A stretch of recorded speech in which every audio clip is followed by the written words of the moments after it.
తింటాం, స్లీపింగ్. ప్రార్థన లేదు నీ జీవితానికి, మసి బారిపోతుందా జీవితం. ప్రార్థన లేకపోతే ఆరిపోతుంది నీ దీపం, అది గుర్తుంచుకో. ప్రార్థన లేకపోతే శ్వాస ఆగిపోతుంది. క్రైస్తవ జీవితంలో ప్రార్థన లేదు అంటే అర్థమైంది తెలుసా? ప్రాణం పోయే స్టేజ్లో నువ్వు ఉన్నావని అర్థం. దీపం ఆరిపోతుందని అర్థం.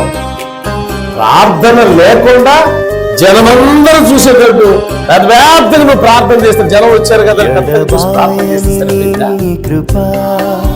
ఏడుపు రాకపోయినా ఏడ్చినట్టు ప్రార్థన చేస్తే సరిపోయిందా? నీ హృదయం పిండబడుతుందో లేదో దేవుడికి తెలియదా?